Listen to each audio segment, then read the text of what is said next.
principles and processes. And what I will do today is just briefly to share my own experience and the way I think we should conduct our research in such a way that it can lead to impact, not just for applications alone. So that is the only way we can grow the system, we can mentor our younger generations, and then we can also develop a lot of infrastructures and facilities to enhance the quality of research what we are doing within the campus. So, hello?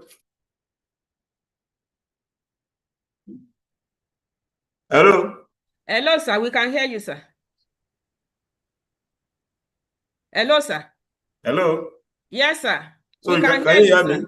Yes, we can hear you, sir. Okay, so now this is my presentation agenda. We are going to briefly look at introduction and look at core principles of research to impact. And we are going to discuss briefly research to impact journey. That is the process, because I focus my presentation based on the topic you gave. And then we'll look at types of research impact. So when you are trying to develop your own research, you have to look at what will be the impact at the end of the day, not just doing the research for theory's sake. And then we are going to look at enablers of research impact. And I'm trying to compare research, the real research versus impact-oriented research. And then we'll look at the roles of universities. And well, before I round up, I want to use an example to show how you can turn your research to what you call research, or impact research. And also, I will conclude briefly, and then we can now talk around my presentation, and then we can share some experiences, and then we can wrap it up. So for the introduction, the first question I want to ask is, why research must go beyond publications? Why do we need to ensure that our research goes beyond publications? And in this presentation, I try to list about 4 major points. And the first one is the cause of global challenges are complex and urgent. So we need to really look beyond doing a research for just publications. That is the first one. Global challenges are complex and this is urgent. Number 2 is that society expects value from research investment. Now you are doing a lot of research work now. A lot of money have been invested. Then what will be the outcome of that research? And that's why you see a lot of research that we got grant for. We must deliver. We must show a lot of output that can turn into outcomes which will lead to what we call impact. So society expects value from research investment, because when funders give you money to solve a problem, the expectation is that the output of that research must be something that will impact the society. So that is second point why we have to go beyond publications. Number 3 is that universities are engines of development and not ivory towers. And number 4, impact is now a key metric of research excellence. So when you claim that you are doing research and your research is excellent, the next thing people will ask you is, what are some of the impact of all those research that you claim you've done? And that is why today, University of Obafemi Awolowo University is trying to look at a lot of ways to turn most of our research some of the research that have been done by our people into what will lead to a kind of impact, something that will impact the society. In fact, we discovered that in the last few years now, we have a lot of research work that by the time we look at them critically, they can really impact the society. So the Vice Chancellor of the university about a week ago tried to set up a committee on impact assessment. And what that committee is going to be looking at is look at the various research work that have been done on campus, and let's see the impact of those research work within our community here and then beyond the community. So these are the 4 major points why our research must go beyond publications. And for research impact, the research impact is the demonstrable contribution of research to society. So when you talk of research impact, the question people will ask is, what do you mean by this research impact? What is research impact?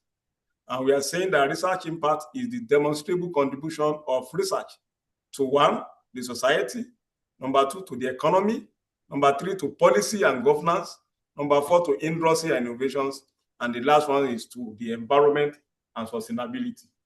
And if you look at ISP is the African Institute for Science, Policy and Innovation. Your focus should be more on policy development, leading to a lot of documents that can turn the society into something that can improve the conditions of life of human beings. So, for example, now in ISP now, our expectation is to see you developing a lot of research that will lead to policy formulation for the federal government of Nigeria. But we discovered that majority of what we are doing there, they are just policy that you cannot turn into what will lead to impact.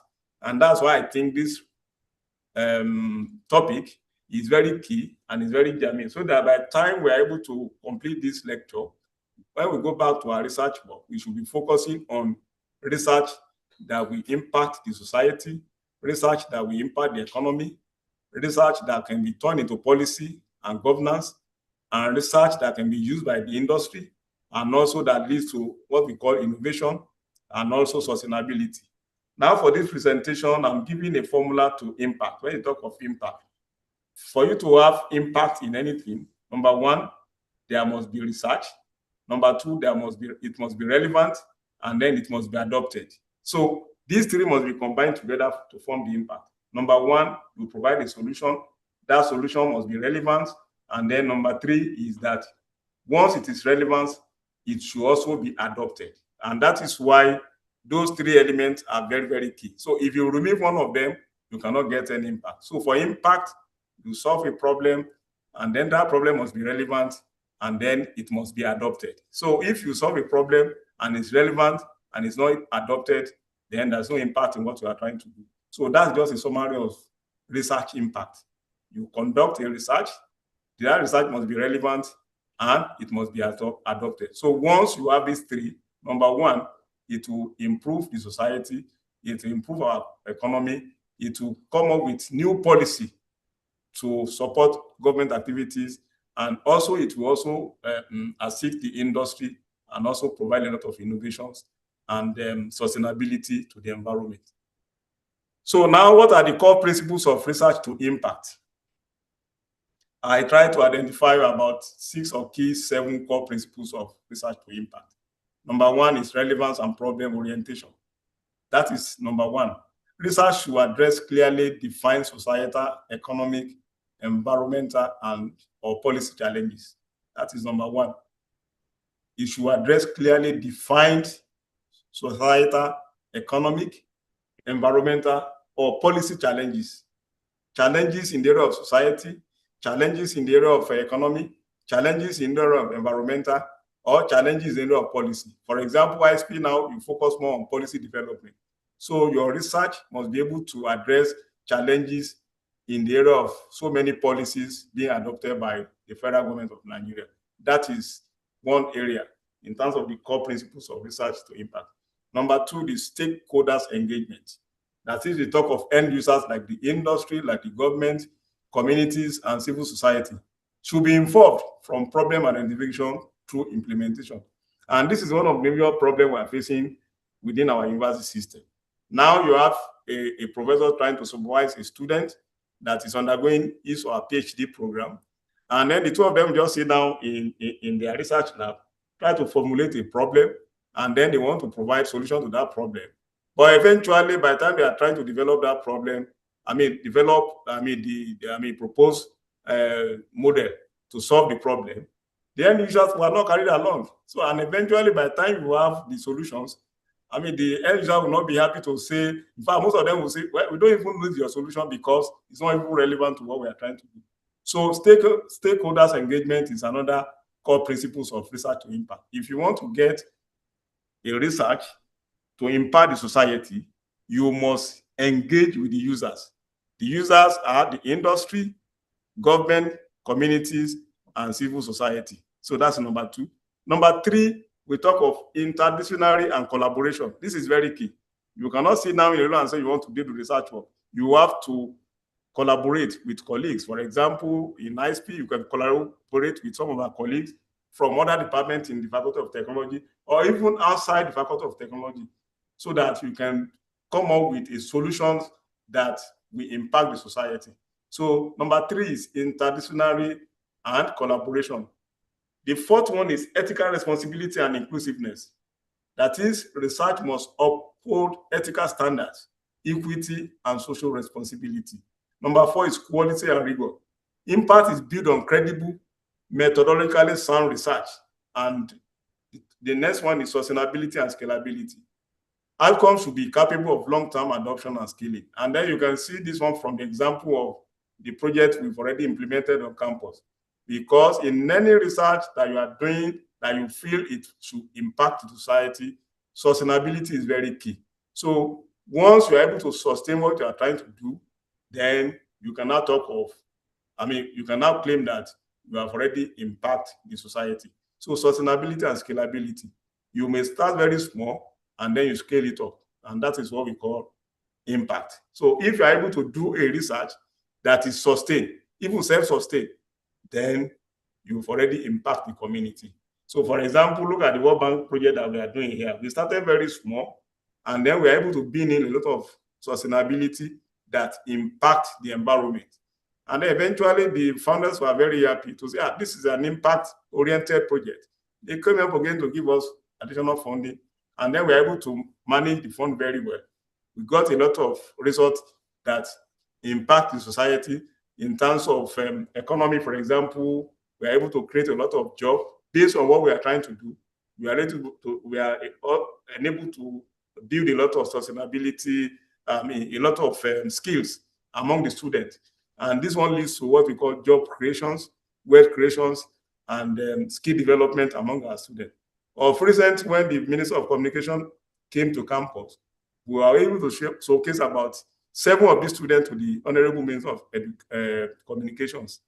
And he was so impressed to see a lot of so many research solutions that those students came up with that will impact the society. And automatically, he gave each of them $1,000 to support what we're trying to do. And eventually, these students now, they are on their own. They have their own spin-off companies, and they are trying to employ the younger generations to work with them. And that is an example of an impact. Now, we develop the skill of the students, and that skill that you develop is now leading to creating more jobs for the environment. And then they are trying to develop the skill of the younger generation. So, and that is what we call sustainability and scalability. You started very small, and then you are growing big. So that is automatically going to lead to what we call impact. Then knowledge accessibility is another core principles of research to impact.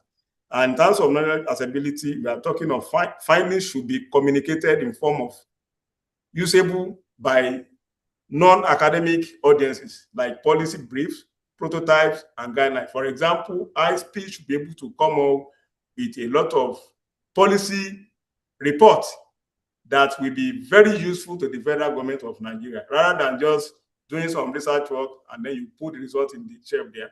Government is waiting for a lot of policies that can improve a lot of work ethics and efficiency within the government sector. So I think at this point in time, in ISP, we should be focusing on research that will give a lot of good policies that can be implemented by the federal government of Nigeria.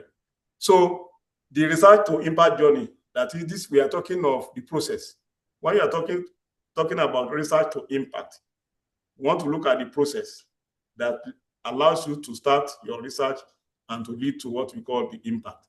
The first is for you to identify the problem identifications and needs assessment.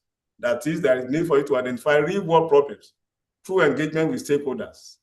And you should also align research objectives with national, regional, and or institutional priorities. So that is number one thing that you need to do if you want to have impact-oriented research, problem identifications, and needs assessments. And I've already mentioned it before. You need to identify real-world problems. And how do you do this one? You have to engage with the stakeholders. You cannot sit down alone with your supervisor and say that you are trying to identify a problem that's going to be useful to the society, you need to also carry along those users that will use the solutions by the time you are done with it. So you must be able to engage with stakeholders to find out their needs, and then from there you can now come up with solutions that is ready to be used by those end users. So at this point in time, wow. Hello? Yes, sir. We can hear you, sir. But my screen is just off. We can still see the PowerPoint. We can still see your slide, sir. Oh, you can see my slide? Yes, Yes, sir. sir. But I can't see my slide from here again. What happened? Okay, just give me. Can you see it now? We are seeing it, sir. Okay.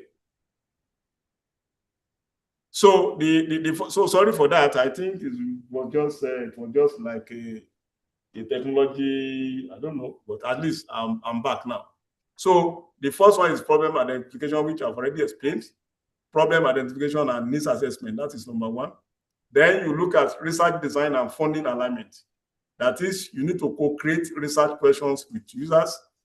You integrate impact pathways into proposals and secure funding that support translations and deployment. That is number two. Number three is knowledge generations. So you need to conduct rigorous research using appropriate methods. And then you generate evidence, data, models, or innovations. And then number four is for you to have knowledge translations and mobilization. That is, you need to convert results into usable outputs, such as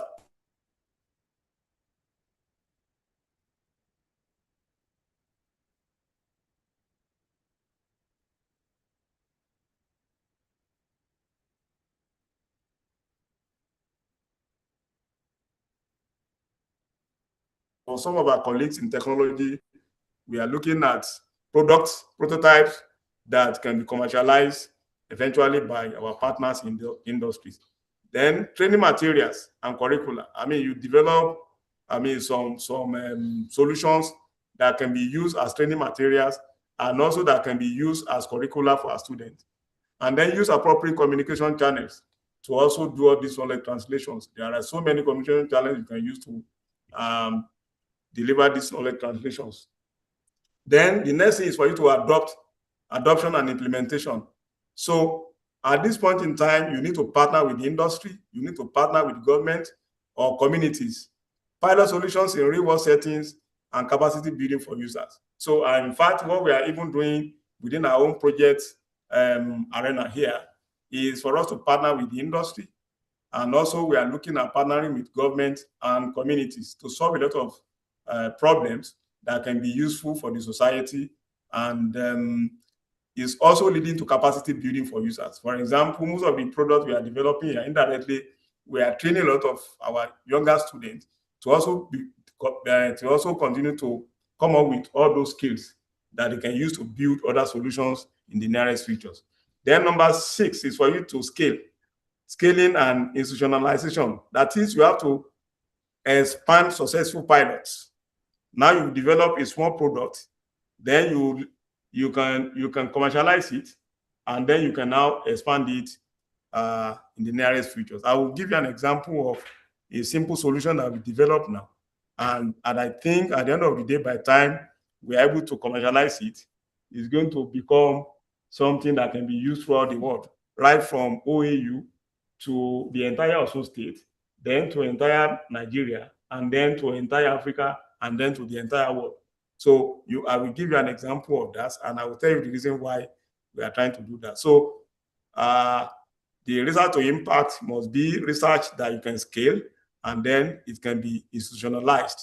Okay, we have a lot of products now that the university is trying to look at, and it becomes a policy for the university to be using those products. And once the university is using those products now, then it means that being institutionalized. Then from there, we can take it out of this place and give it to other people to use it. So the last one is monitoring, evaluation, and learning. So for your research to impact, you must also introduce monitoring, evaluation, and learning. That is, you need to measure outcomes and long-term impacts. And then you can also capture lesson learned to refine future research. For example, on this project that we've been doing now, we've already identified a lot of lesson learned. And all these lesson learned are now used to, they will be used to, they will be factoring into future research that we are trying to do. For example, the World Bank is trying to say, okay, they are going to renew our project again by December this year, because the last one we did, we completed it last year, June. So now there's going to be another call for proposal in the next few months now. So we've learned a lot of lessons from what we've done in the last 7 years. And then by the time we are going to develop a new proposal that's going to lead to impact, we'll factor in all those lessons learned in the future and in the past research that we've done. So monitoring is key, evaluation is also key, and then you continue to learn every day.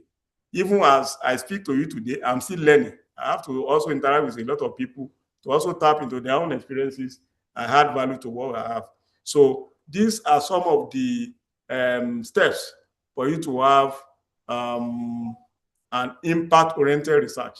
So when you are trying to develop your own research proposals, or maybe a grant proposal that you want to submit for funding, I'm sure that if you go through this process, I'm sure that you are going to have solutions that can translate into reality in the nearest future. So let's look at types of research impact. Type of research impact. Number one, you have academic, which is knowledge and capacity building. That is one impact.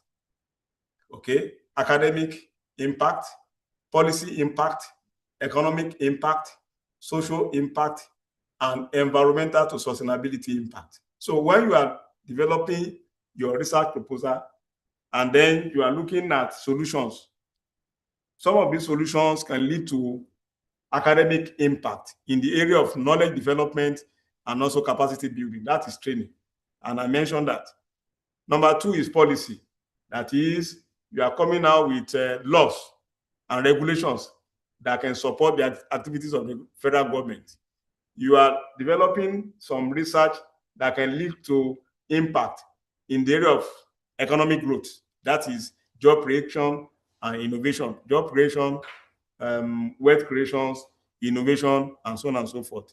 Social, that is well-being and inclusion. Then environment in terms of sustainability. And I want to tell you today that most of the research work that we've done within the center and with my colleague in the Department of Computer Science and Engineering, they had a lot of impact in terms of academic impact, in terms of policy impact, in terms of economic impact, and in terms of social impact. And in fact, I want to say that most of the things we've done in the last 10 years now, we focus more on economic and sustainability impact. So, and that's why most of the product we develop here, we have a lot of our students that we now created startup company for, and then they are employing the younger generation to work with them, and everybody is happy. In fact, they are not even ready to work for any company. They want to be on their own, and then to create more jobs, to create the enabling environment for the younger generation to work. So this is one area that you need to focus on when you are trying to develop your own proposal. Which aspect of the impact are you really focusing on? You see academic impact, you see policy impact, you see economic impact, social or environmental and sustainability impact.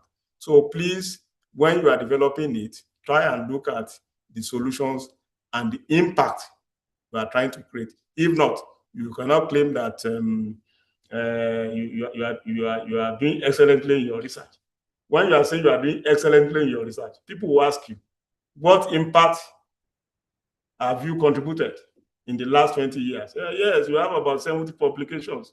Out of these 70 publications, give me 2 or 3 impacts to the society, to the environment, to the academic community, and so on and so forth. And if eventually you cannot even showcase any of the impact, automatically you are not really doing well in research. Yes, you can have 200 publications, but eventually the impact is not felt in the community. So I think we need to be very careful. And also, yes, we have a lot of our professors now. We should be able to bring up the younger generations to ensure that when they are doing their research work, there must be focus on impact. I mean, the final destination is impact. In any research that you do, you have what we call the output, and the output will lead to outcomes, and the outcomes will lead to impact. Your output is just the immediate result from each of the objectives that you specified in whatever you are trying to do. So from output to outcome, from outcome to impact. And the impact is like long-term investment in what you are trying to do. Now, what are the enablers of research impact? Enablers of research impact. In this presentation, I identify 5 enablers of research impact. Number 1, you must be a visionary leader. So I term it visionary leadership. That is number 1. It's very key. If you want to come up with research that leads to impact, you must be a visionary leader.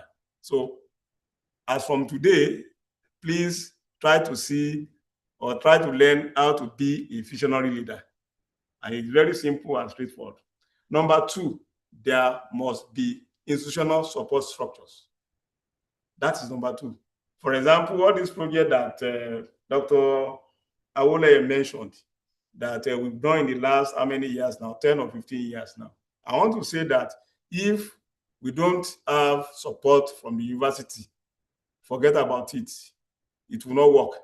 So even if we have millions of dollars as grant to support what we are trying to do on campus, if you don't have the backings of the management of the university, you cannot achieve anything. So I want to use this opportunity to also extend my sincere appreciation to all the vice chancellors of this great university that supported the course of this project in the last 15, 20 years. So institutional support structures is also very, very important, and is one of the enabler of research impact.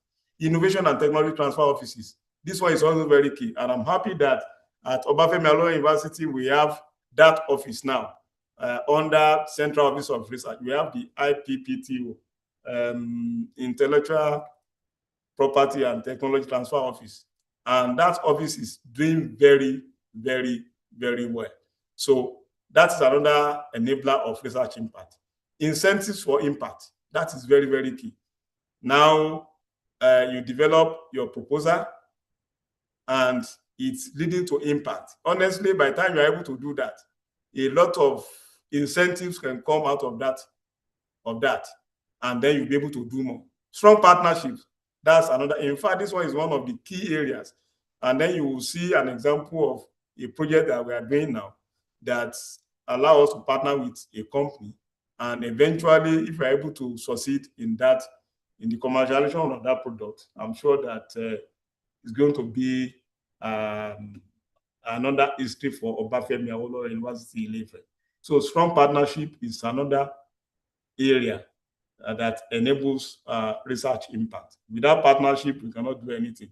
And that is why most of the time I normally emphasize and always advise all my colleagues, whatever you are trying to do, can we look for partners, industry partners especially, that you can work together so that eventually by the time you are able to get any solutions to the problem you are solving, it is the industry people that will take it to the market to commercialize it for you, and then get a lot of additional funding to support the students, to support your research lab, and then to support even yourself as a researcher to travel to any part of the world. Because, I mean, if you are a very good researcher and you are doing excellently very well in your research, you don't have any cost to start asking the vice chancellor or the university to be giving you funding to attend conferences overseas or to even travel for workshops. I mean, if you are able to do a very good research that leads to impact, you should be able to generate a lot of funding that can take care of most of these activities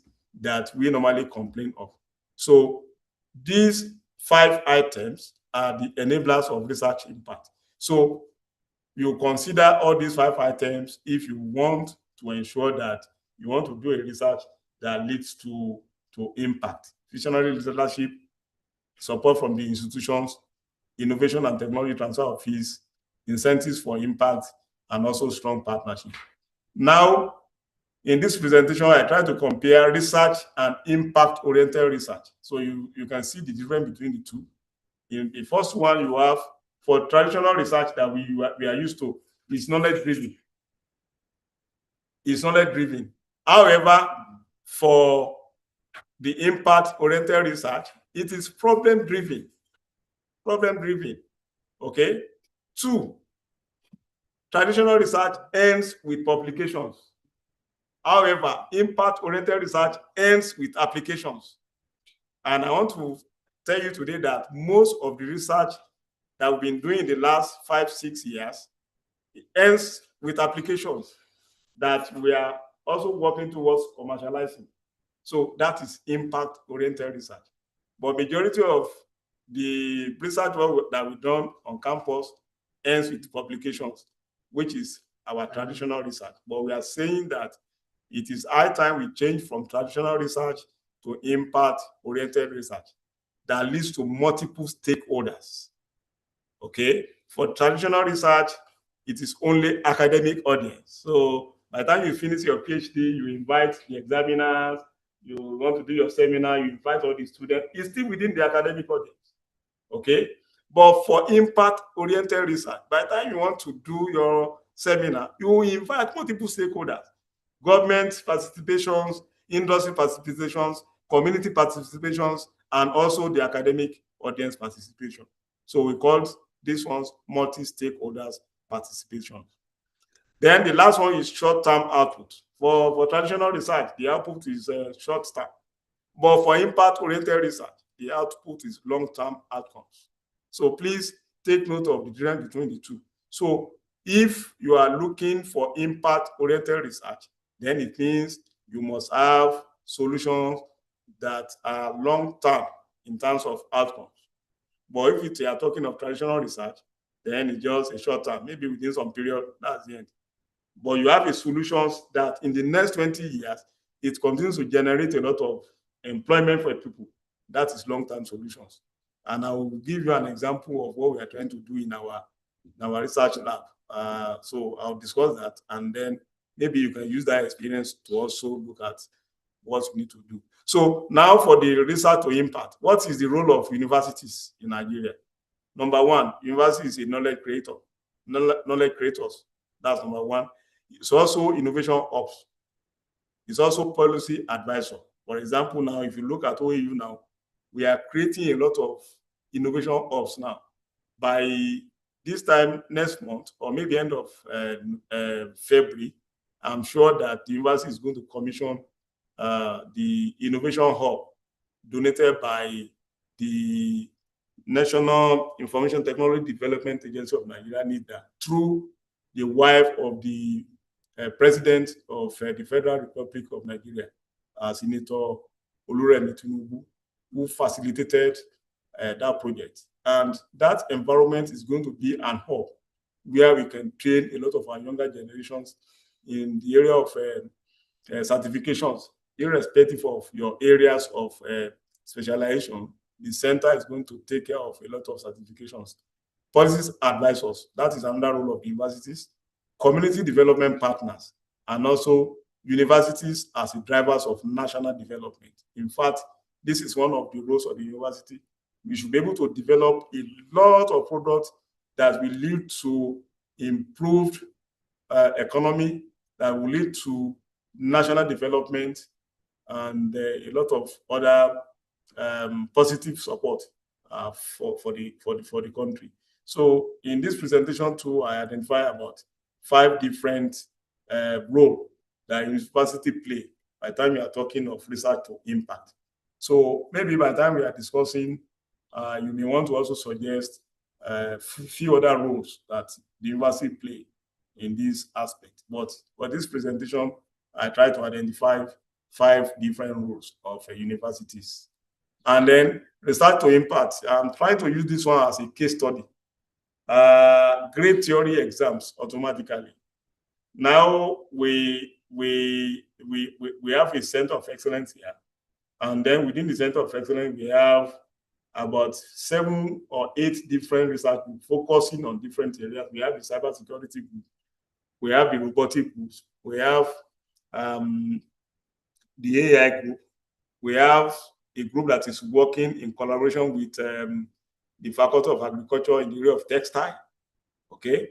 We have Earth Informatics Group, so many of these groups. And then each of these groups, they are trying to look at developing a lot of solutions to solve the local needs. For example, now, a research group within the Center of Excellence developed Earth Information System, a software that manages a patient right from when that patient gets to the health center, our local health center here, down to when he or she collects drugs from the pharmacy unit. Now the software is already in place there. The only thing that is left now is for the university to provide the computers where they can install these softwares and then they start using them. But they've already tested the prototypes and it's working perfectly very well.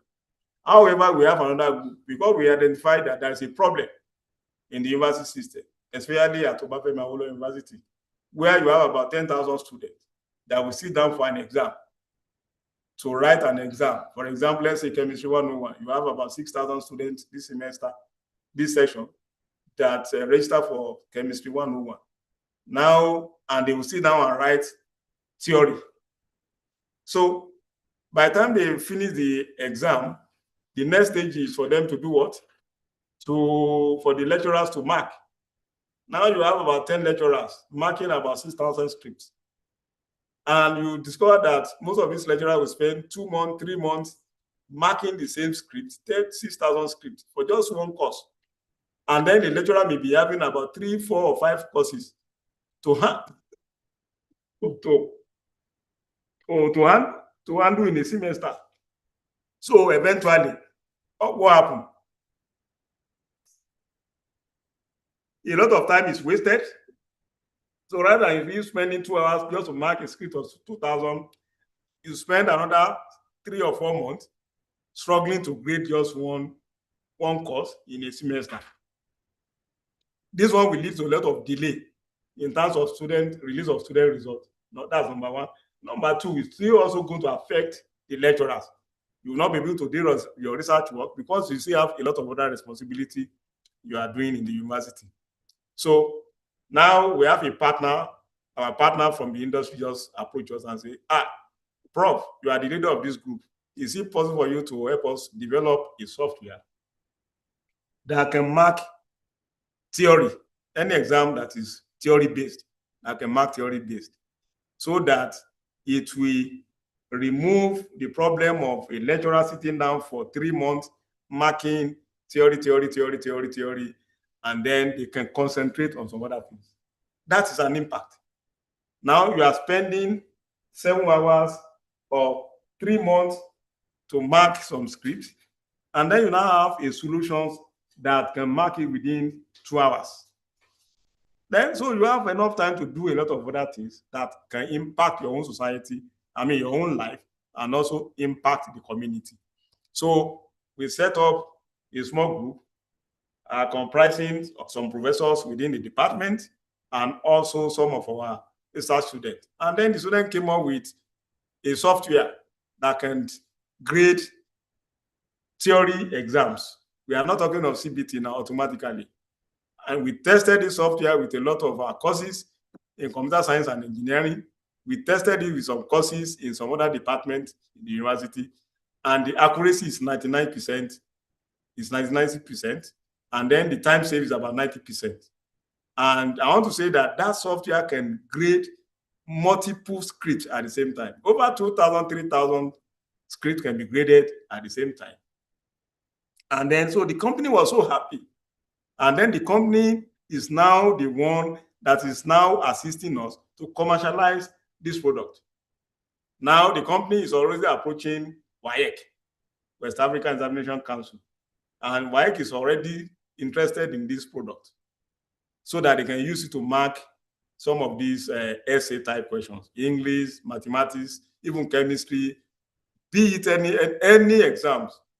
Once you provide the marking scheme, you provide the answer script and the question, submit it to that software.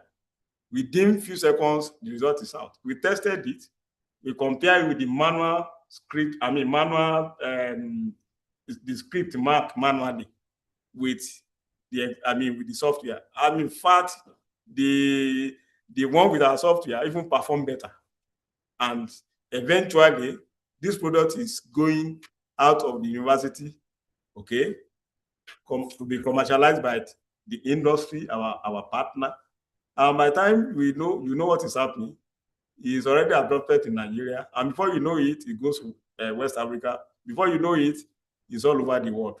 And that is an example of a solution. It's a research. We identified a problem, and then we turn this problem into solution, and the solution is now leading to what we call impact. And that is exactly what we are saying we should be doing now. So this is just one product. And if this product goes to the market and is adopted by the users, what is coming out of it is a lot that we can use to build more facilities, infrastructures, research infrastructure. It can be used to train more of our students. It can be used to support the lecturers, publications, and create an enabling environment for our students to really survive. So this is an example. We have a lot of products, about 6 or 7 products that can lead to impact within the community. So we are working, and the reason why we are able to achieve all this is because we have one of our partners also giving us an idea of what the society will need, of what the community will need, of what the government will need.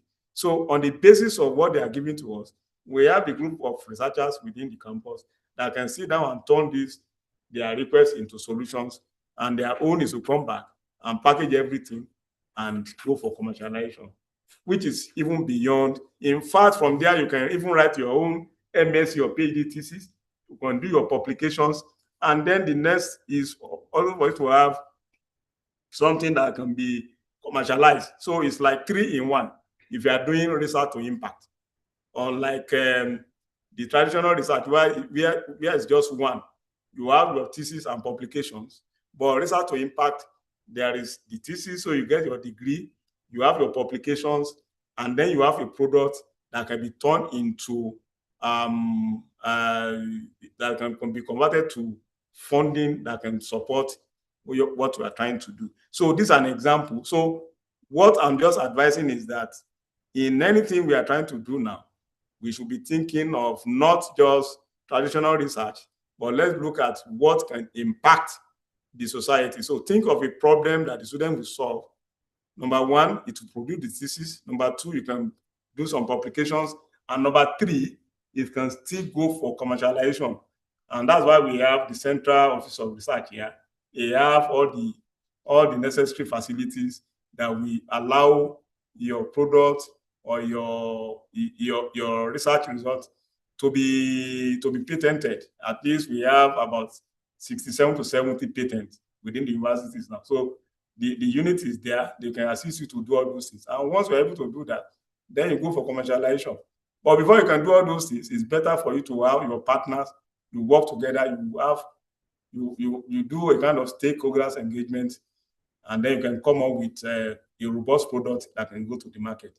So this is an example of research to impact, and the case study is from a product that we developed at Obafemi Awolowo University level. So at this point in time, I want to really appreciate some of my colleagues that work with us on this project. And we want to appreciate Professor Olajubu, who is currently the Dean of a Faculty of Computing Science and Engineering.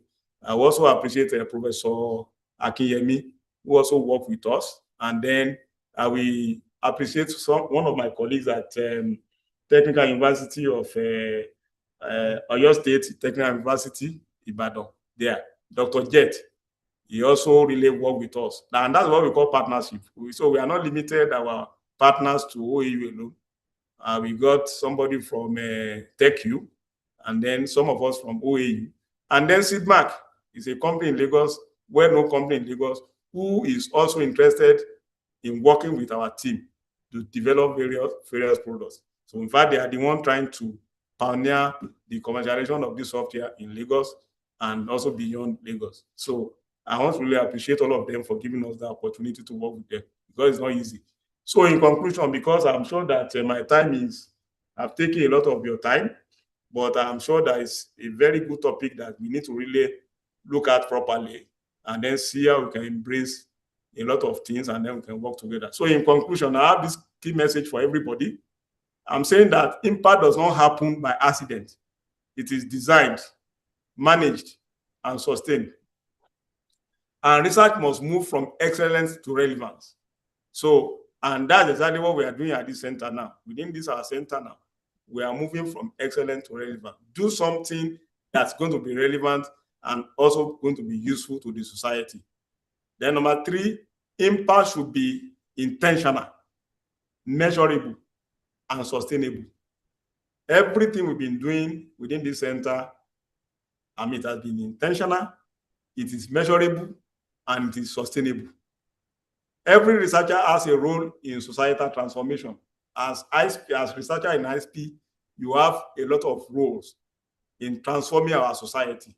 So, and that's why most of the time I normally discuss with some of you in that unit that, look, we need to really sit down and if you can even come up with just 1 or 2 improved policy that can be used or guide the government of this nation, you've done very well. And before you know it now, those 2 policies can transform your institute. Well, if you just sit down there, you are turning out PhD holders. Yes, it's good for you to turn a lot of PhD holders, but when you are turning them out and they are not impacting the society, what are we really doing? We are just deceiving ourselves.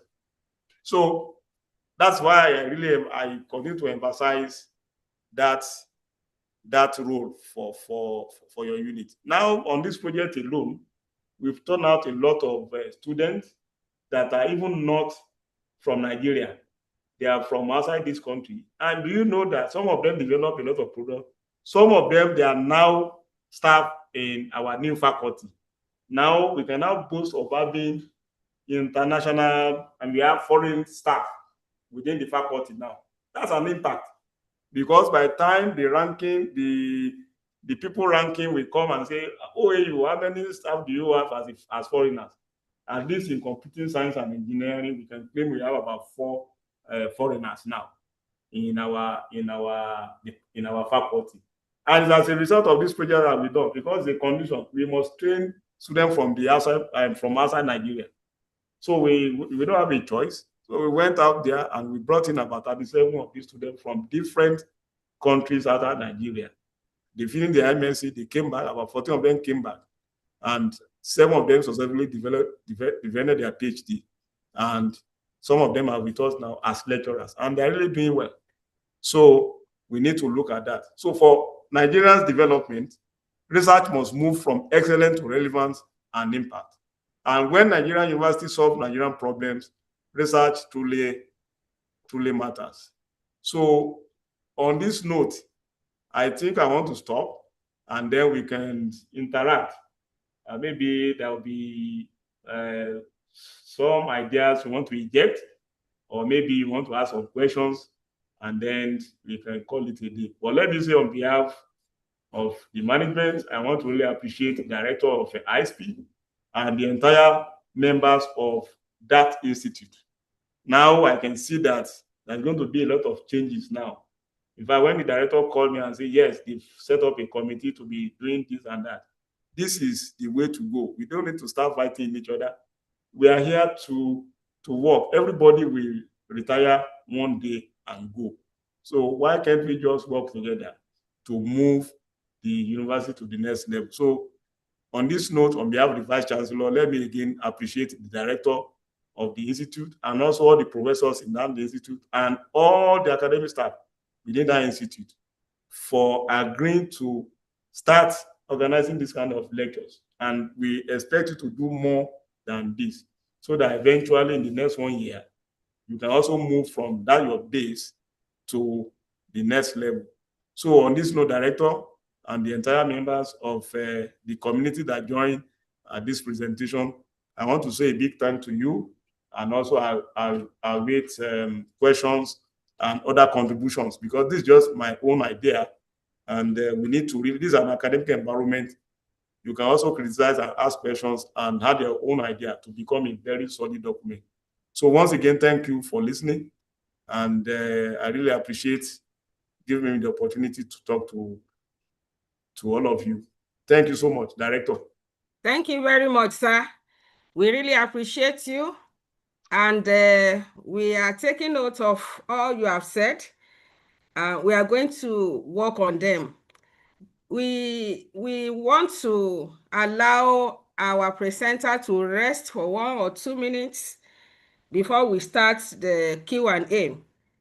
I would like to welcome our Dean, Professor L.E. Umoru, for his short remarks. Professor Umoru, sir.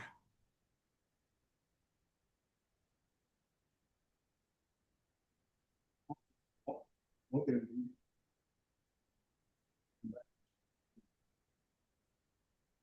My dean, sir.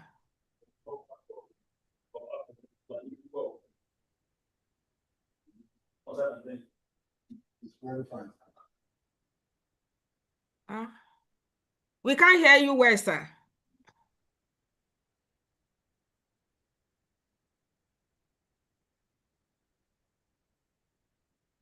Maybe it has a technical glitch. All right. If you have your question and you have not put it on the chat, please do so now. Do so now, because we may not be able to allow you to ask orally. Maybe by the time after the question and answer, we will have the dean. Dr. Awolayi, over to you. Thank you so much, my director. And we want to say a big thank you again to our able Professor Aderounmu, for that beautiful and excellent presentation. So it's now time for question and answer. Also, as well, if you also have comments that you want to add to what he has said, if it's not a question, we're also going to use this time to welcome that as well, because we have a good number of our erudite professors also online with us who may wish to contribute to the discussion. And I think we're going to use this time to welcome all of that right about now. So if you have any question, you can type it in the chat box. You can also voice it here by signifying by raising the digital hand, and then we'll unmute you, and you can speak.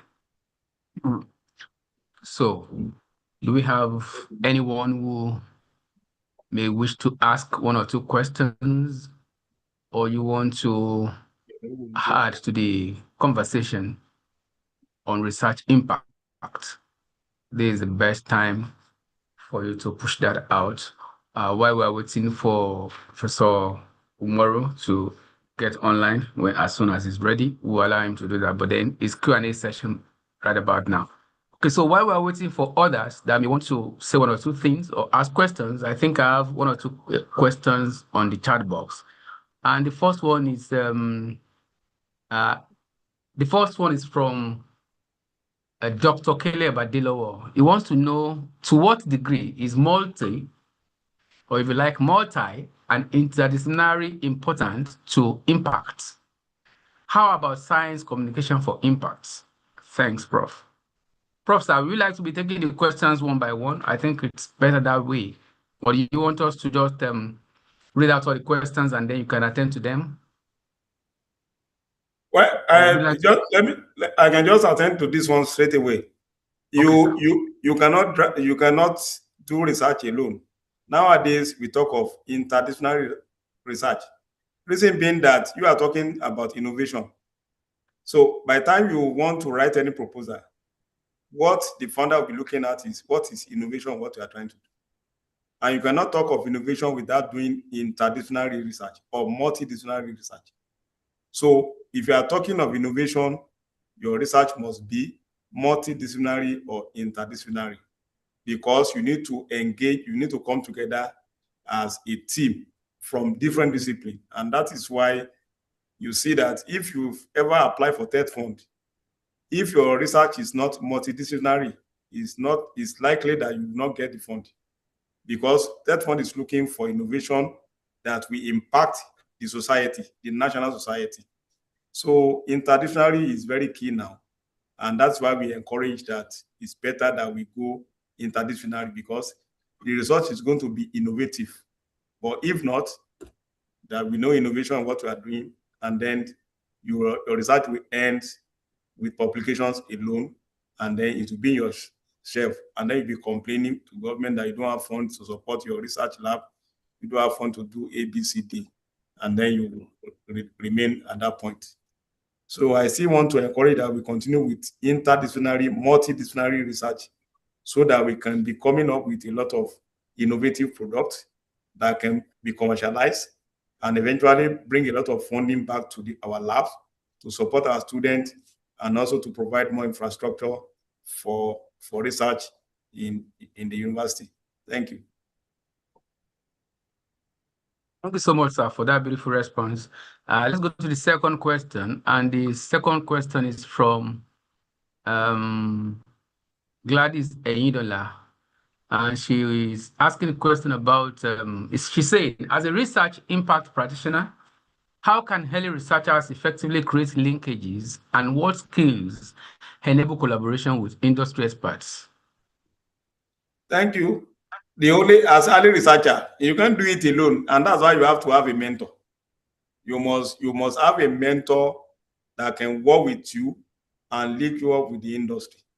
So majority of our early researchers, they don't believe in mentorship again. They believe that they can also do it alone. It's not possible. When I started my own, I can't do it alone. My senior people mentored me. I watched the way they do things, and through their effort, I was able to launch to the industry. Before I can now stand on my own and also bring up the younger ones. So I want to say that for early careers, number one is for you to be mentored by the senior colleagues in most of your department. And that's why I was emphasizing all these things to the director of ISP and our senior professors and professors within ISP, that look, the best thing you can do now, you have some early careers within your institute. So why can't you sit them down to mentor them, to show them the rope, so that they can also become like you by the time they grow up. So you cannot do it without mentorship.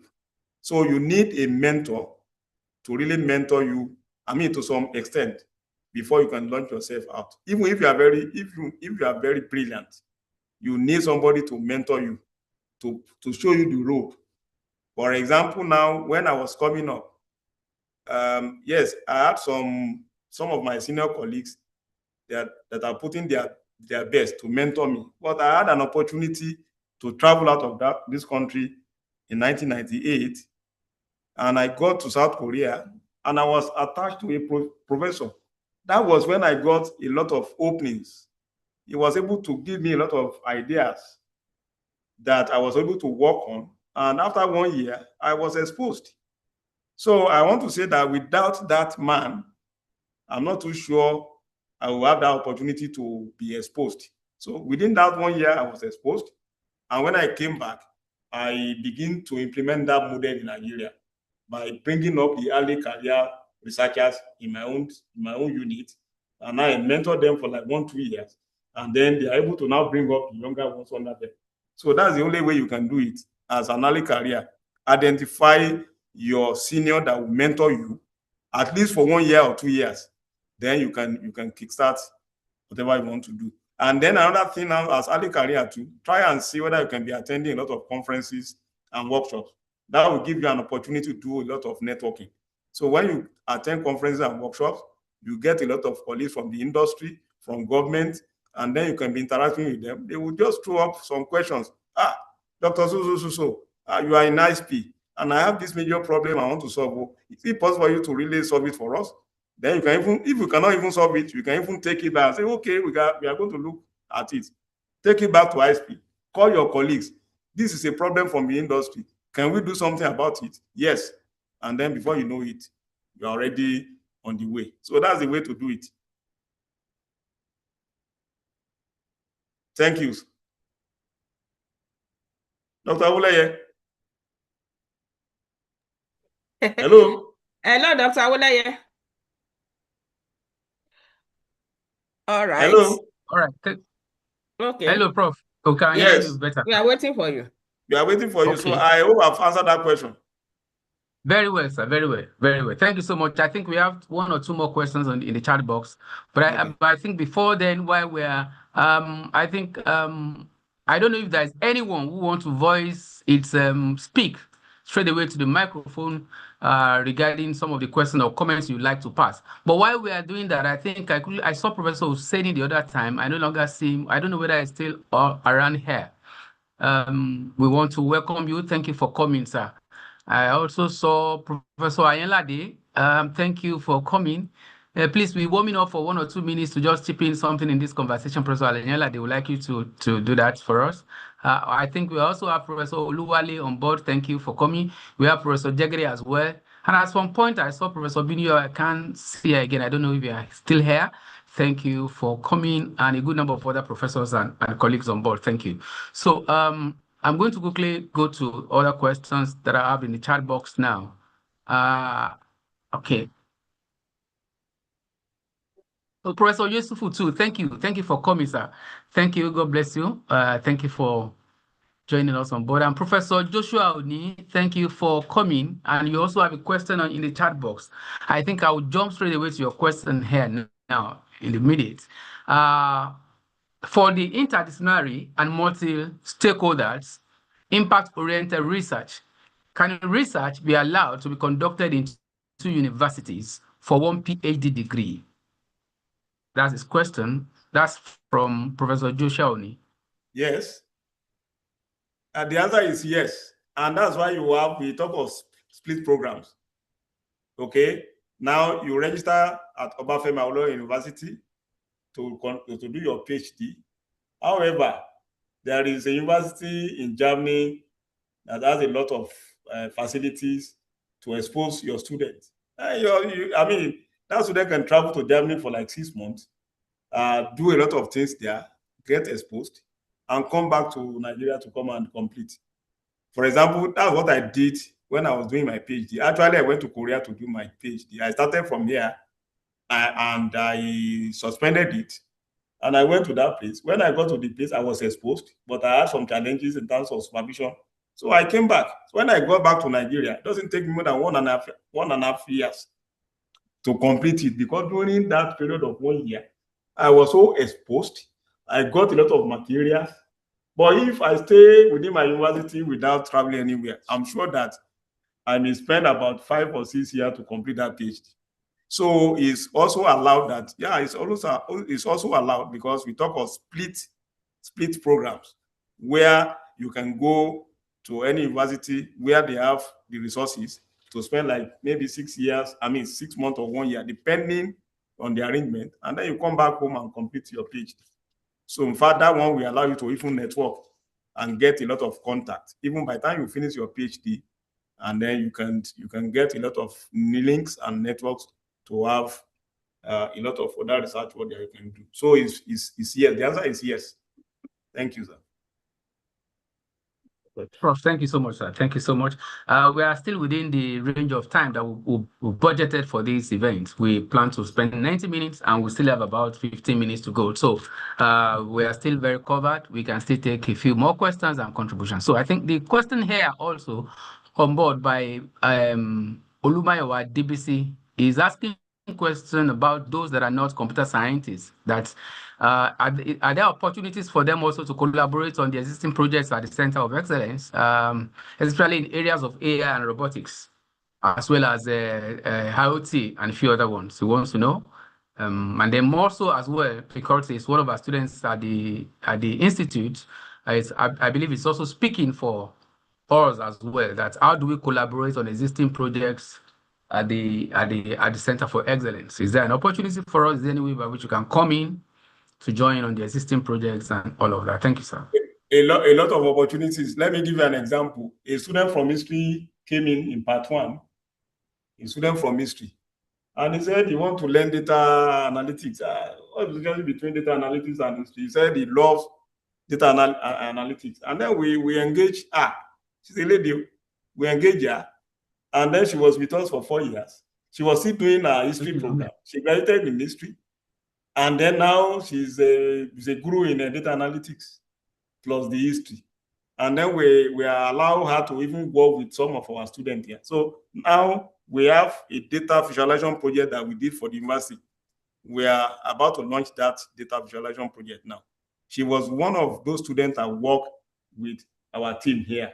So it's not compulsory that it must, you must be a computer science student, because the idea is multidisciplinary. In fact, what we are looking now is we are having a project with Earth Sciences. We have some project with agriculture in the area of developing robotics as applied to agriculture. We are working with people in the finance. So it depends on your area of specialization. You are free to come. In fact, I can give the contact to Dr. Awoleye later today, or maybe to the director. You contact somebody in the center, and then let's look at your idea, and also see whether you can blend your idea into what we have. Actually, ISP, you are so relevant to our project, because most of these things that we are developing now, we need policy to drive them. For example, now we now develop a software that can mark theory. So if there's no policy, approved policy to implement this software, it cannot go anywhere. So that is where ISP will come in. Can we also sit down together, look at what we've done, and then come up with policy formulation to implement that? For example, government is trying to introduce AI into everything we are doing now, but there must be a policy to drive it. So, and that is the work of ISP. So ISP, you are so relevant to our unit, even relevant to any unit in the university in the area of policy formulation. So we can also work together as collaborators. So ISP, we welcome you. I've already spoke with your directors several times. We met, we set up different committees. But because commitment is not there from your end, the committee, the setup failed. But I'm sure with what we've started now, the commitment's already in now. We can look at those projects again and see how we can also collaborate. So there is opportunity for anybody, anywhere in the world to work with us, be it in any sector. So this place is not meant for computer science students alone. It's meant for everybody. That is, if you are interested. So the environment is opened. And I want to say that in the next 1 year now, we have a lot of labs that want to open. So come into any of the labs, and then you develop your skill, bring in your own idea. Then we can work together and get a lot of product out. Thank you so much. Thank you so much, sir, for that contribution as well, for that response to that question as well, Prof. And I think I'm also a witness to what you said regarding that you have already previously given us an opportunity to work with you there, which we started at some point, but then we are going to still oil it more to ensure that we're able to, go on just like you have planned it. It's going to be a different ballgame entirely now, and we're going to I promise you that we're going to turn a new leaf, and we're going to work with all our staff and students as well to get that done, to bring that back on board. Thank you so much. So there's another question here from Dr. Funke Adediji.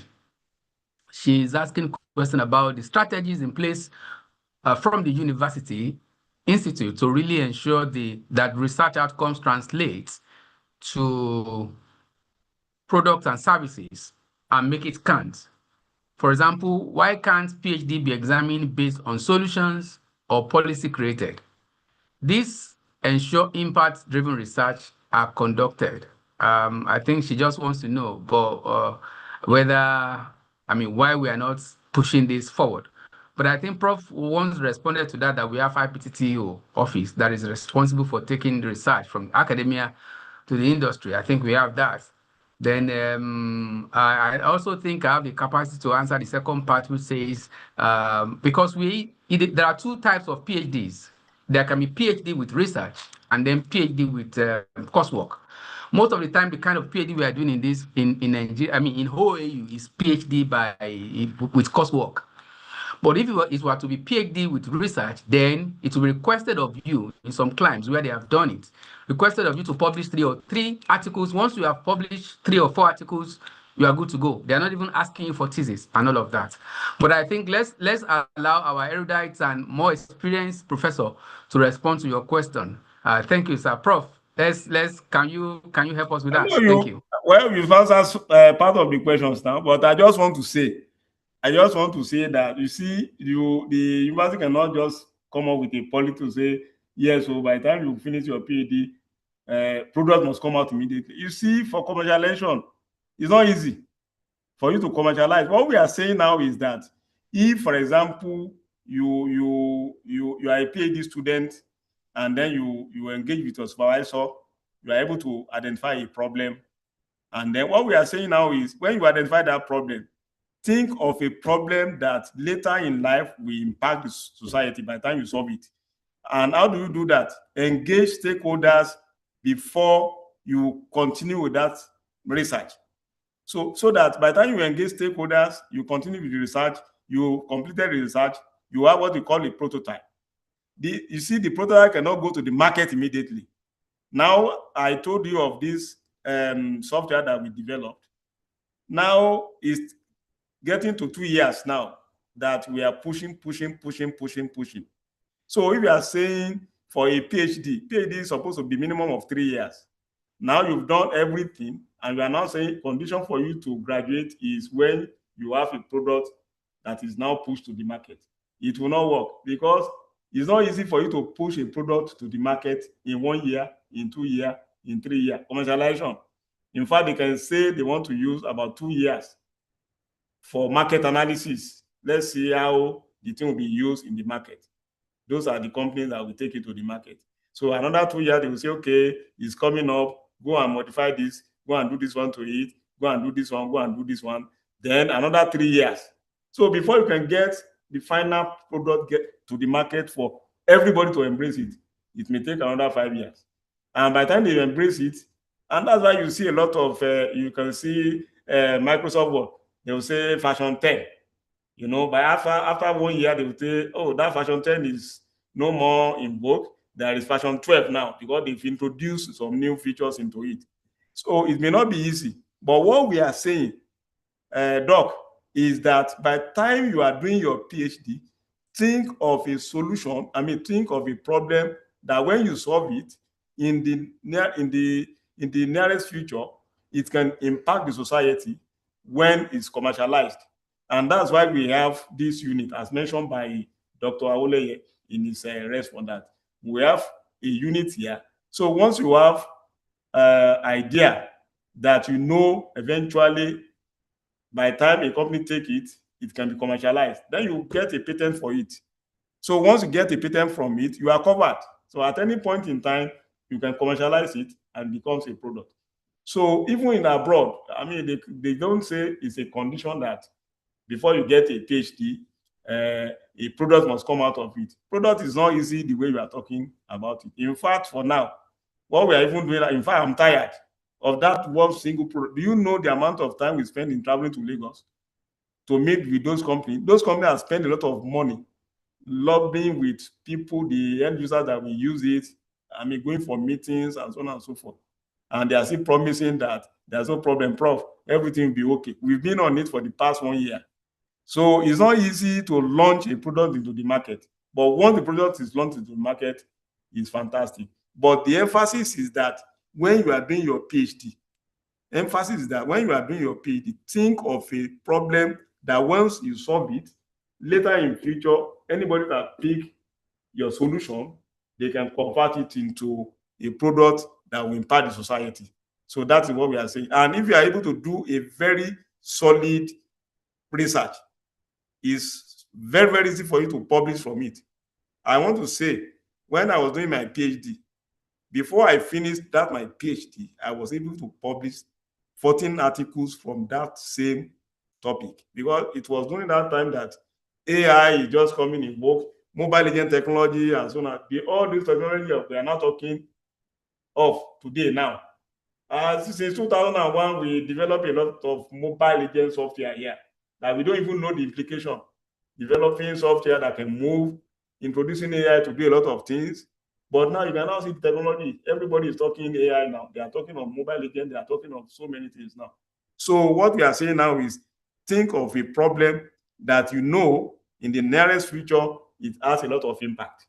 So anybody that picks your thesis, they are ready to also pick your idea and then commercialize it. And that's why we are saying, if you have a very good idea, go to that central office of research, the IPPTO is there, then they patent it for you. So once they patent it for you, nobody can claim that idea again. And then you can even sell the idea to anybody with money. Thank you so much. Sir, I think we can still take one or two more questions before we Let's allow you just to take go. one or two questions, Okay, sir. because Yes, we know. I'm in We a know. station where they want to use for another lecture now. So Oh, that's correct. That's correct. That's correct. Okay, sir. I'm Maybe in a we should just station take where this. they want to run another lecture. So, but we can take Oh, two that's correct, sir. more lectures. I mean, one more questions. Okay. Yes, I'm quite aware about the arrangement in telepresence. Sir, I think this is my director now. She wants to know what we need to. She said, HISPO is starting the process of research finding dissemination. And when does the research finding becomes too old for dissemination? Is there an expiry date or time for any research before? Take for example now that a research that you conducted the data in the last 5 years, is it still useful for you to disseminate the outcomes and the results? Well, thank you. It's better you Then, disseminate the research of your information as early as possible. If not, before you know it, somebody else may just pick your idea. Even he may even steal your idea and say that is the one. And you know, but 2 years ago, I've already developed something. No. Once you finish your research, the best thing is for you to disseminate the information to the whole world. If you look at the TED Fund grant, by the time you apply, there is a component there, dissemination. What method do you want to use to disseminate your information? After 2 years, you are done with that research. You have some result. Then you organize workshop, organize seminar, let people listen to it. I've done this research, and this is the outcome of that research. People will look at it, and then you already register it. So in another 1 year, if somebody is talking about that research, you say, Dr. So from ISP has done this one. In fact, she presented the paper on it so time. So the earlier you finish your research, the better you disseminate the information. If not, somebody may just pick your thesis, steal your idea, and then disseminate the information to the whole world. So when you are now claiming, and you've done it, they will say, okay, where is the evidence that you disseminated it to people? So in my own experience, I believe that the earlier, the better you disseminate the result of your finding, the better, rather than staying for 5 years. They will steal your idea, and then that will be the end of it. Thank you. Thank you so much, sir. So just the last question now, just about now. Professor Anshina Ayelade, he's sending his greetings and he's saying, Ga Agbarapo, thank you so much. That's Professor Ayelade talking to you, just expressing his greetings. So the last question now, we need to walk from one Ezekiel Akinkumi. This should be Professor Akinkumi now, I guess. Yes, yeah, that's this Professor Akinkumi. From UI? From pharmacy. From pharmacy. Oh, from pharmacy, yeah. Yes, pharmacy. He said we need to work on the aspects of research on science communication. Okay. So many good works are ongoing that are not communicated enough. Do we have a science communication unit in the university? Any contacts? Thank you so much. I think is saying the right thing, but I'm not too sure we have that. But at least the Central Office of Research, they should be able to do that. Well, as I mentioned in my last presentation, we just set up a committee in the university now, committee on impact assessment. So, and what we did, we asked the dean of each faculty to give us a representative. So we have representatives from all the 15 faculties in the university, working with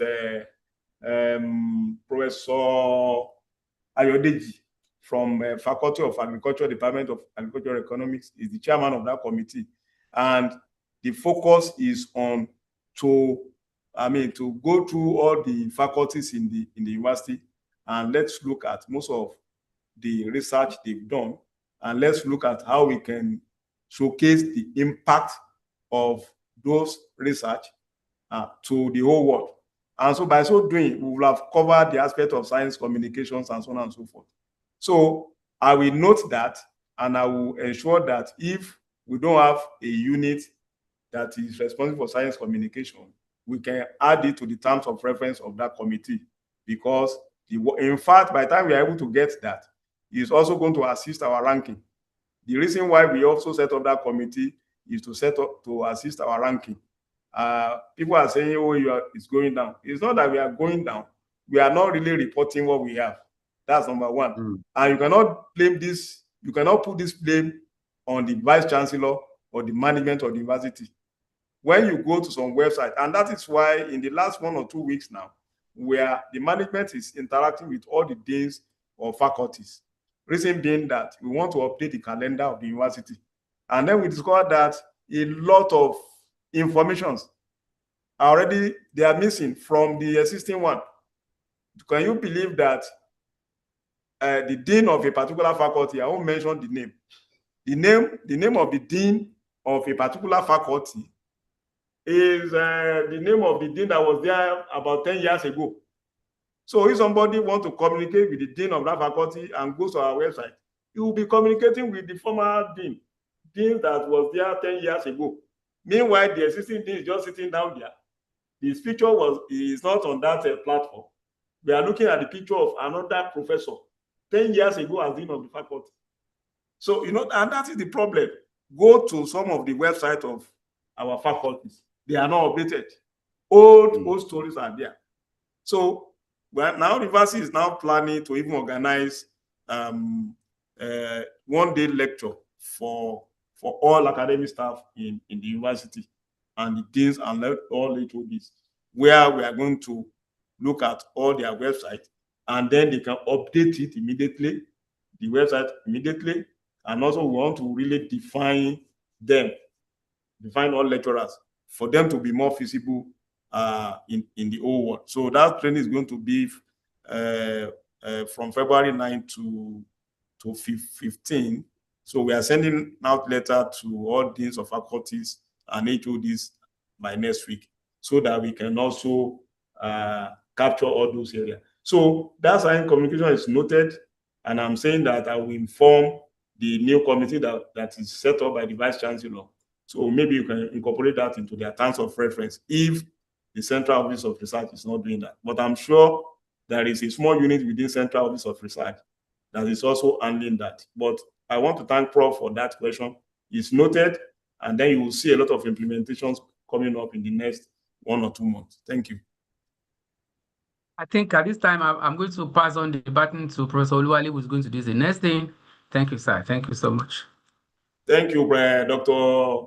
Awoleye, for that wonderful moderation. You've done well. So much. Thank you, sir. So ASPE is making me happy now. So I think we can now come back to table and do a lot of things together. Professor Oluwale, are you there? Okay. You can unmute yourself, sir. You can unmute yourself if you are there. Professor Oluwale. Okay. Thank you very much. I want to appreciate our Deputy Vice Chancellor for such an insightful and exciting moment listening to what you presented to us. And on behalf of the African Institute for Science Policy and Innovation, I want to say that we have noted the key lessons, and very, very soon you'll be seeing the implementation. I want to appreciate you for that wonderful presentation. And in addition, also, I want to appreciate our indefatigable Dean, Faculty of Technology, Professor Eli Umoru, for his remarks. And similarly, I should appreciate the Director of the African Institute for Science Policy and Innovation, in the person of Professor Theo Olaposi, for bringing about this noble initiative. And lastly, I'm saying thank you to all people who joined us to make this a wonderful occasion. And as we plan to bring on programs like this in the future, we expect that you will join us as well. So once again, I want to say to our DVC academic, Professor G. Aderomu, thank you, and thank you so much for this wonderful lecture. God bless you, sir. Thank you so much, Prof. So here we want to draw the curtain on this webinar. We appreciate you, sir, Professor Aderomu. Thank you, all ISP staff. Thank you, everybody, all our senior professors, all our friends that join from all over Nigeria and abroad. We appreciate you. We will be calling you later for another webinar, and we will be expecting you. Thank you. You can unmute yourself now to say bye to everybody. Bye. Thank you so much. Thank you, sir. Bye. Bye. Thank you. Yeah. Thank you for Bye. coming. Thank you, sir. So, Prof, thank you so much. Yeah, thank you very much, sir. God bless you. Yeah. Thank you very much. God bless you all. Thank you. Thank you very much. Thank you, Prof. Thank you, sir. Thank you, sir.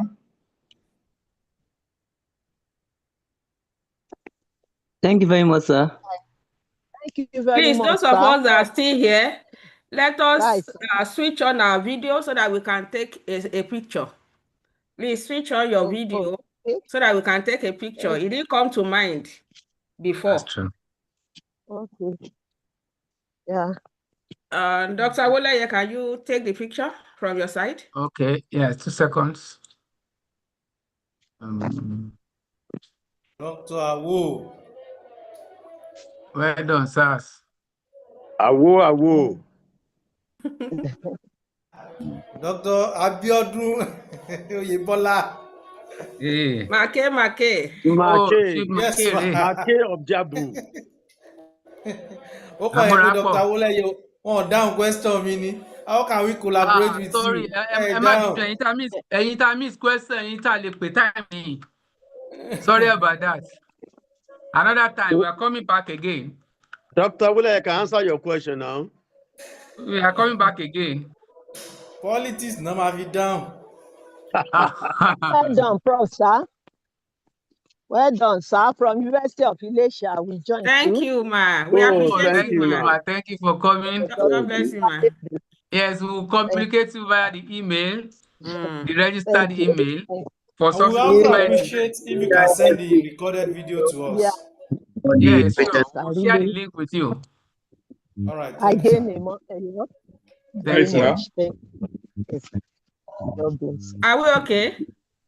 Yeah, this Yes. is Professor, Yes, okay? we are good. We are The good. family We are of good. benefit. Prof, you are welcome, sir. Prof, thank you, sir. Thank you for joining. Director, thank you very much, ma. Ẹ ṣé, God ẹ ṣé, bless inú you. wa dùn pé ẹ God join bless wa. you. Ẹ ṣé gan. Thank you, ma. Thank Dr. you, Wule, sir. thank you very much, sir. Thank you. Yes, Bye. ma. Bye, sir. Thank you, sir. Thank you, ma. Bye. Bye-bye. Bye, Bye, ma. bye. Bye-bye, yo. Professor Alofis, Professor Laposima.